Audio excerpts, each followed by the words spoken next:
Well, today is Monday, December 19th, 2022, and I'm inviting you to come along with me for my errand trip to Parker, Arizona from Quartzsite. In particular, to the right is the entrance of the LTVA La Posa, where I'm coming from, and you're invited to come along with me. And during this trip today, my campmate, guy that's camping near me named Tim, suggested I do a video on what I think about full-time RV living after doing it for a year. What kind of decisions I made, what were the good decisions, what were the bad decisions, and I think that's a great thing to talk about on the way. It is, I'm leaving the LTVA. It looks like I left at 11:51, and if I remember, when I get to Parker, to the Walmart at Parker, I will announce the time, and you'll be able to see how long it's going to take me going the speed limit, because I'm pretty strict about going the exact speed limit, because I don't want a traffic ticket. So, where do I start? Well, I graduated in 1982 from college. Now, I retired on December 1st of last year, and I had planned for almost 2 years to be a full-time RVer, so I put a lot of planning and effort into it. I made a lot of assumptions and thought a lot of things would be true, and I gotta tell you, most of them were, but I did make some mistakes, and I'll be talking about those things today. At any rate, I pointed west from Northern Virginia, right outside Washington, D.C., and I headed straight for Pahrump, Nevada, in order to establish a new residency. Why Pahrump, Nevada? Well, other nomads, and for those not familiar with it, when I'm referring to nomads, I'm generally referring to other people that choose to spend their life traveling around in some type of vehicle rather than being in a stationary location, like a house or apartment.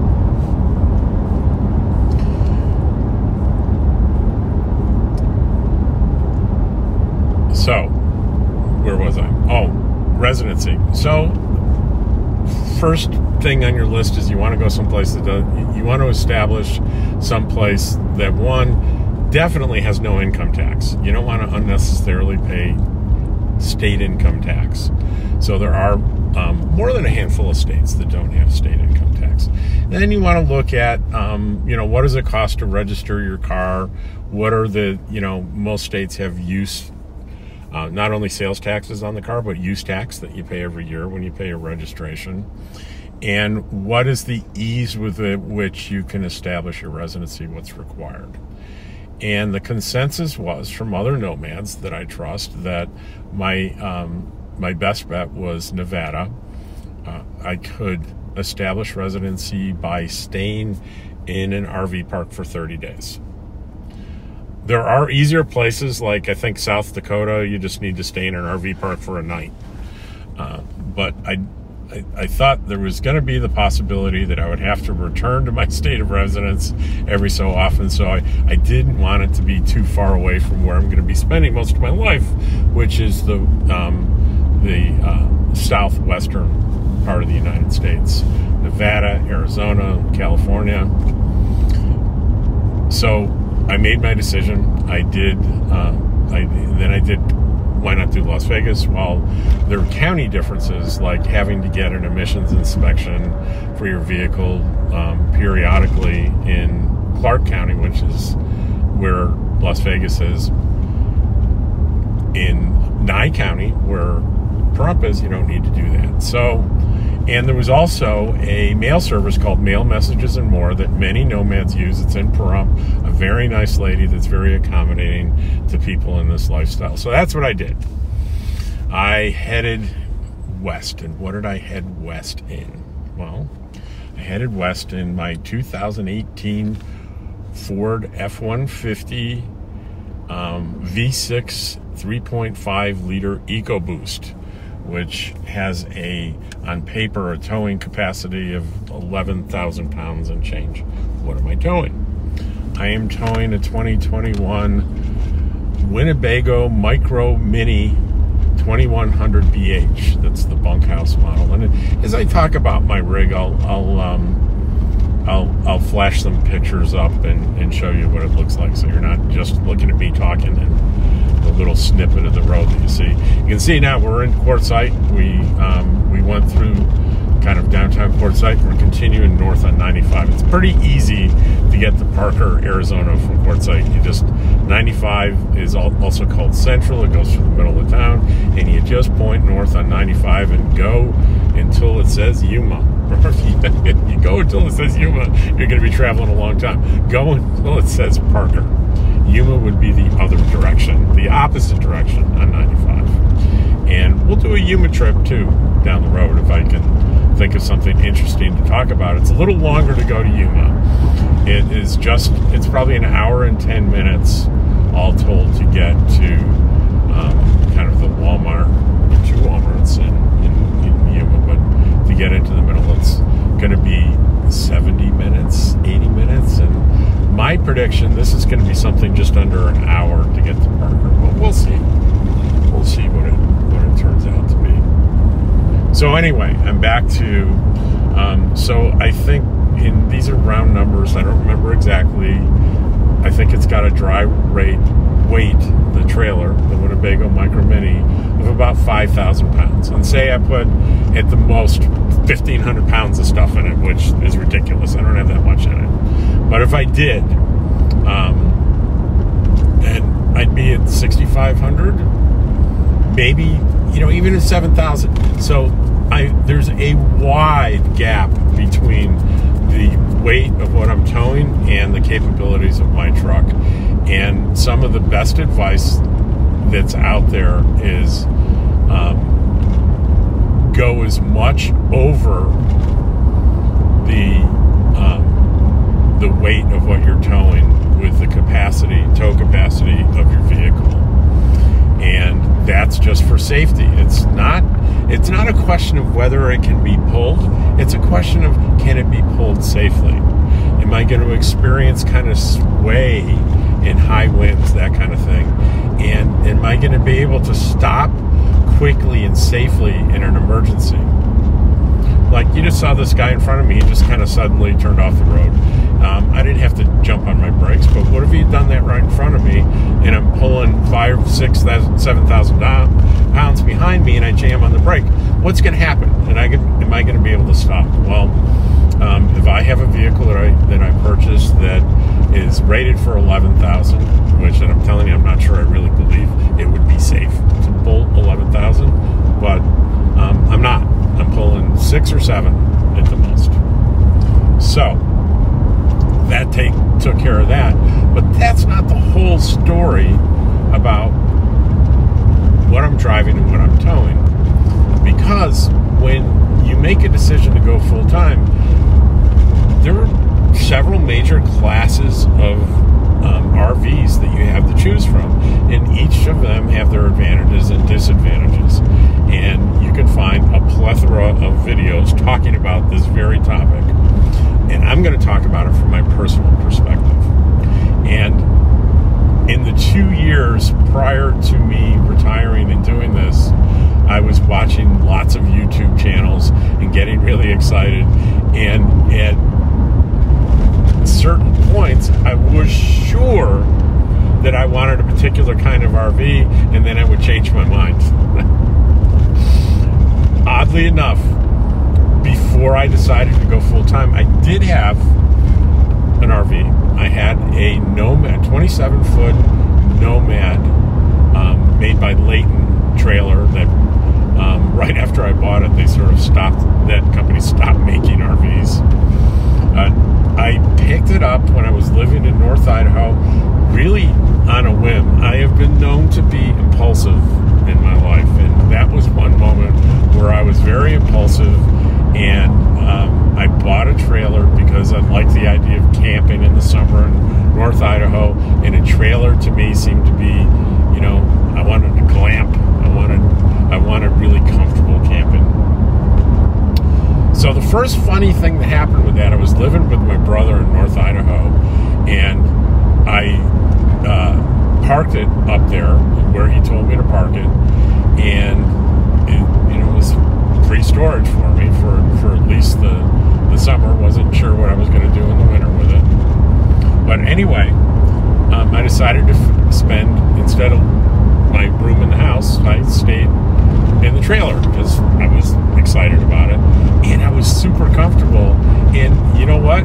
I never went back in the house. I never spent another night in the house because I loved. So I hooked up sort of an electrical line to it and a water line for my brother's house, and I really liked being in the trailer. And still, no thoughts. I didn't even know people full time in RVs. I was working a job I really liked in Idaho. Thought I was probably going to stay up there for maybe the rest of my life. I didn't have any other plans. So fast forward, like John Lennon says, life's what happens to you while you're making other plans. I ended up moving from Idaho to Fairfax, Virginia, right outside Washington, D.C. And I actually paid someone to bring my trailer out there, and I put the trailer in storage, figuring I'd use it for camping. Then there was another major change, and I had to change residence very quickly. I had to move out of where I was. What happened, Rob? I'm not going to tell the whole story. But yes, it involved a woman. It involved a broken engagement. And while it wasn't ugly or dramatic or anything, it was uncomfortable, and I needed to find a new place to live very quickly. And so the first thing I thought was, hey, as a stopgap, I can pull that trailer out of storage. There's a county park that has like electrical hookups, so I can stay there for a few weeks while I figure out, find an apartment or whatever. So that's what I did. And again, I found myself loving being in the trailer. I was really comfortable. So here's where I made probably a pivotal decision. I found there was there weren't very many places to do this. There was a place that I could go with full hookups for, I forget what it was, a month, $500 or $600 a month. It was very inexpensive, far less than I could get for any apartment. So I said, I'll live in the trailer. As long as it's comfortable, it continues to be comfortable, why not? So I did. So I find myself suddenly, and it was in a town near Fairfax, Manassas, near the Manassas Bull Run battlefield, right almost next to it. So I was there, and I was very comfortable there. I loved it there, and I really felt at home and comfortable. Now, there was a little bit of time where I moved out of there, put it back in storage, and for some reason, because I can be impulsive, I moved I got a really good job, right? A high-paying job in Fairfax. And I decided to move into a luxury high-rise apartment building in Tysons Corner, Virginia, which is kind of a ritzy little section of very close to D.C. And it was a very swanky apartment. The apartment was beautiful. The apartment building was beautiful. The people not so friendly, So I was there for a couple of years where I decided, you know what? I'm thinking I might want to be back in saving some money and back in a trailer park. And yeah, it was a trailer park in both places. It wasn't a luxury RV airport. These were trailer parks. And I found one owned by the same company as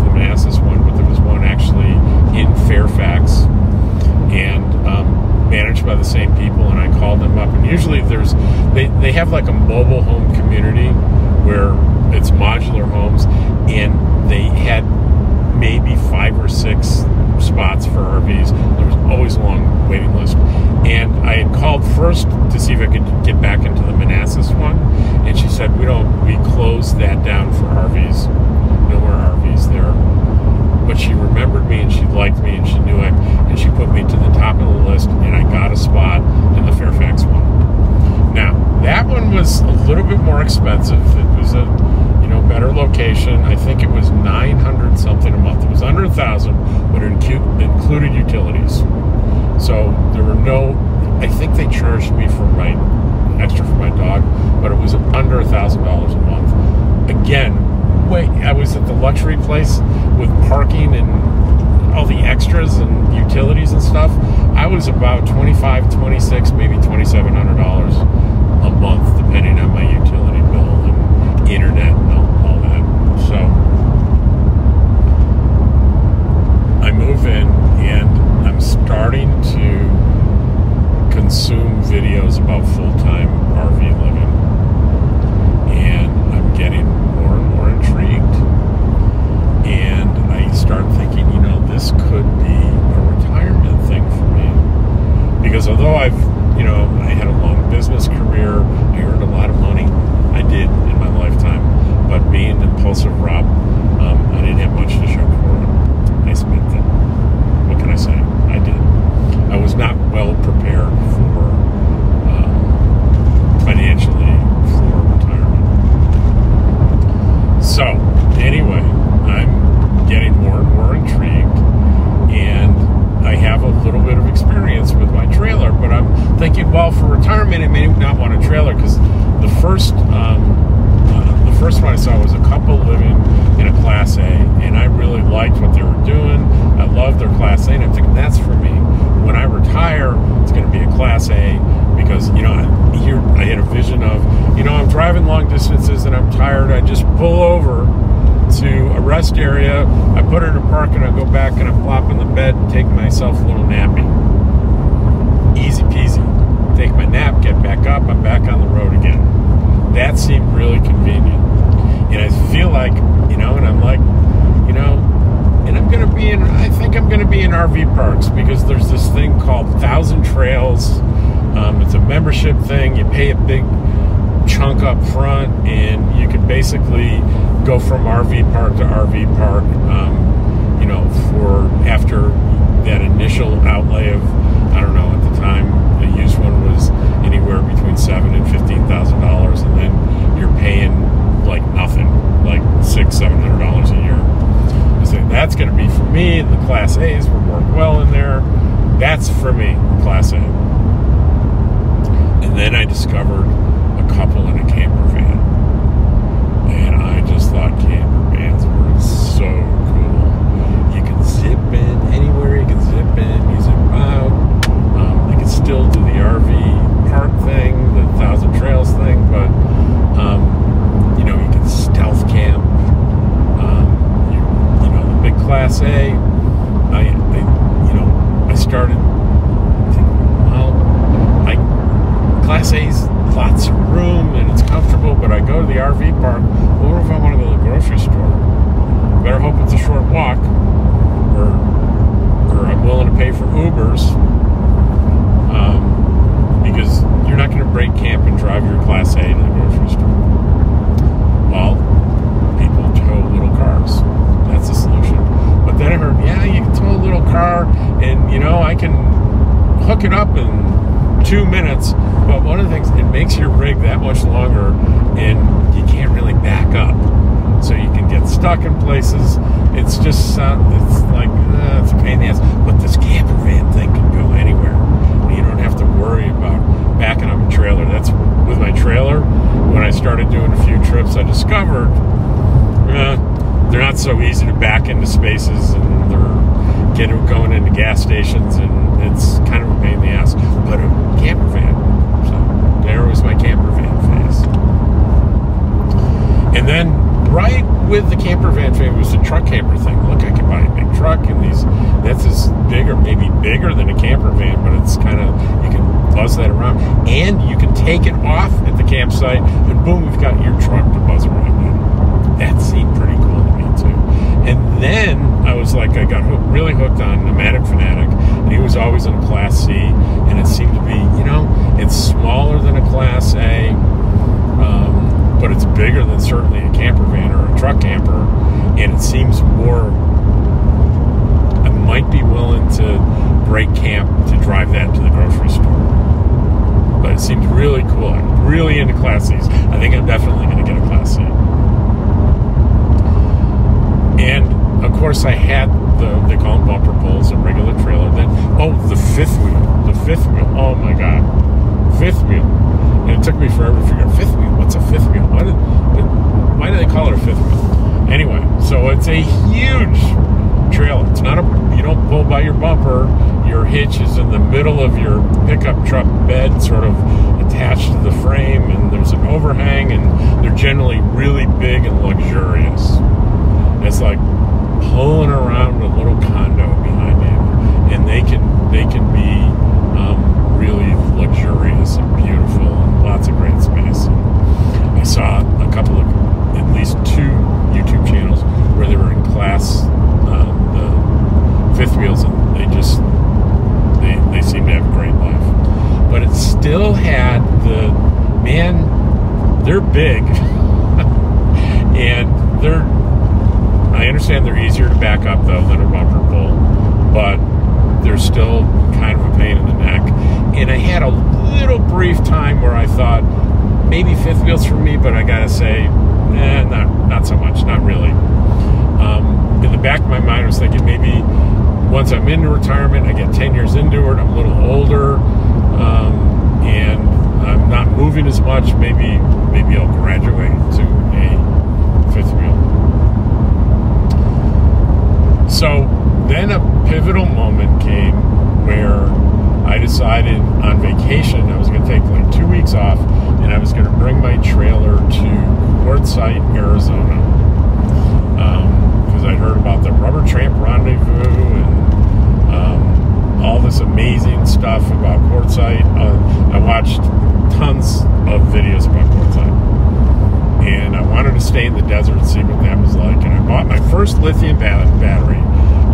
What I did was I had with the old trailer, the Nomad I had one like lead acid battery that I found out was almost worthless for trying to function off it for any period of time. So I got myself a lithium battery, and I got myself a couple of solar panels, and I pointed for Quartzsite, and I got to Quartzsite, and I stayed in the same spot in the desert in Quartzsite, Arizona, on BLM land for 10 days, and I loved every minute of it. I've got nothing against RV parks. I still like them, but I don't love RV parks like I loved camping without hookups, without people close to me.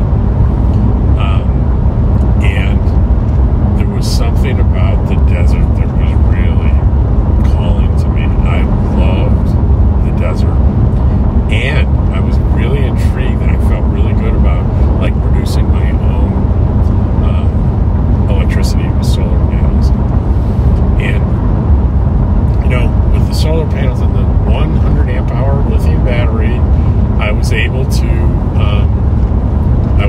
function, stream TV shows and watch movies and do everything I normally would do at home, and I was really comfortable, and I was like, I'm sold.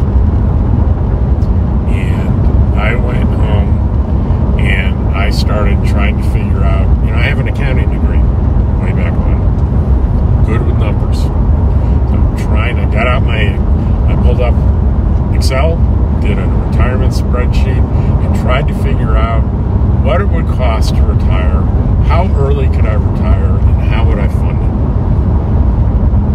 Well, pretty quickly I figured out that I could retire when I'm 62 and get X number of dollars in Social Security, and I ran the numbers with I could probably do that, but it wouldn't be real comfortable. So what if I couple more years. If I put in 5 years, I was working for Fairfax County, I can become vested in their pension. And if I can hold out until 65, I did all these calculations, and I'm like, I can do it 65, no problem whatsoever. I'm going to set my sights on 65. And I think at the time I was 60. So I can take Social Security at 62. And it's like, yeah, I could. And then I started looking at, so can I work part-time and take Social Security? So I researched that, and the answer was a yes, but. And there's a big but. And the but was, you can take Social Security and you can earn in a part-time job or whatever, but you can only earn up to a certain amount. And I think that first year it was $17,000 or $18,000. So I went back to the spreadsheet and said, so can I make it if I collect Social Security and I make $17,000 a year? And the answer was, yeah, it would be pretty comfortable. I was putting away quite a bit of money for retirement. When I started with Fairfax County, I took a big chunk into a retirement account, and plus there was the pension I was earning and going to be vested for. And as it turns out, I was going to be vested in a pension that just before my 62nd birthday. So I was going to be vested, so I'd still have to wait to 65 to get that pension, but it was a little over $1,000 a month. I mean, starting at 65 for the rest of your life, that's not chicken feed, that's good. Then I worked for Neiman Marcus for 7 years back in the 90s and got vested in their pension, and that was another $578 a month starting at 65. So if you add all the change together, it's about $1,600 a month would be coming my way every month for the rest of my life in, say, 3 years after I retire, if I chose to do it at 62. So it began to come together that I didn't have to wait until I was 65. I could pull the trigger at 62. And so one of the things I was planning on doing with all that money I was putting away for retirement is now the plan became, when I retire, any debt that I have when I retire at 62, I'm going to take as much of that money I put away as necessary to be debt-free. You know, I owed money on the trailer, I owed money on the car, I had a little bit of credit card debt, but I owed on the car and I owed a little bit on the trailer, so I can get rid of that so I can hit the road debt-free. And I had discovered in my 10 days in Arizona that I don't want to live in RV parks. I really don't. I want to live in, you know, like, I want to live in the National Forest and BLM land, and I want to live in free or inexpensive places. And I was smart enough to know I need to put a little bit aside each month in the budget for some RV parks. And there are parts of the country where you can stay in an RV park for a month for $400 or $500 for a pretty nice place. So I sort of budgeted that in. And I started thinking about what do I really, after having the experience in Arizona, what I really want for a rig. And it's like, I want to keep the one I have. To me, it was the best of both worlds. I would go and park in the desert, set up camp, unhook my truck, and I can buzz into town and back with complete abandon, not a worry in the world. I had easy transportation.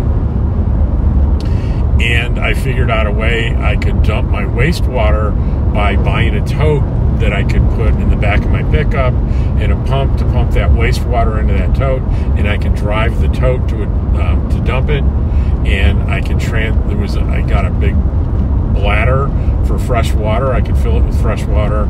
I didn't have to move my trailer.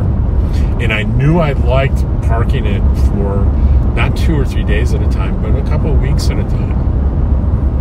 And that matches BLM land. You camp recreationally on BLM land. You're allowed 2 weeks, and you have to move usually about 30 miles away, and then you can do another 2 weeks in a BLM or national forest.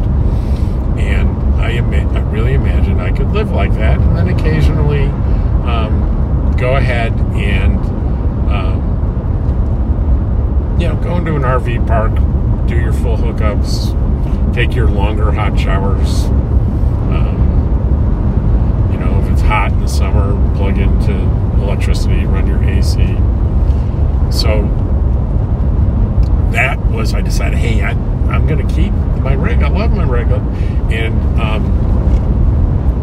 I'm not going to go into detail about this, but I got some damage to my roof in that RV that I didn't know about until I sat watching TV. Water started coming through the ceiling, and I knew I had a serious problem. The insurance company did pay for a new roof, and it was like $6,000. They came out and they put a brand new, better, bigger, better roof, and I thought, now we're good for another 10 years. Well, what I didn't think about is that when the insurance adjuster came out, all he could find was damage on the roof, and he paid for the roof. And he didn't quite total it, but what had happened that he couldn't see was that there was intrusion in the walls of water from that. And it was 6 months later, I got the dreaded delamination. And that's where the side of the RV comes detached from the plywood underneath, and it kind of warps and bubbles. And that is, you cannot sell an RV for anything less than almost scrap value when that happens. So that's pretty tough.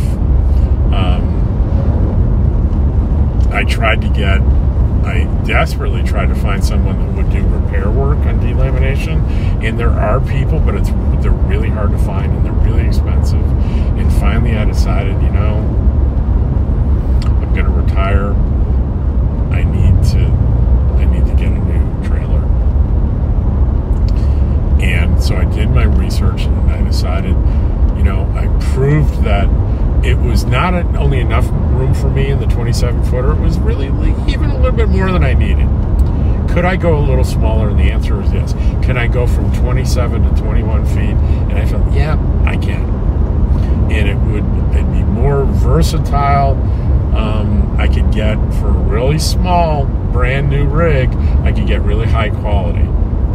And that's what I did. So I researched Winnebago Micro Mini, and I found the exact model I wanted, the bunkhouse model. I was like, wow, why a bunkhouse? You don't have kids?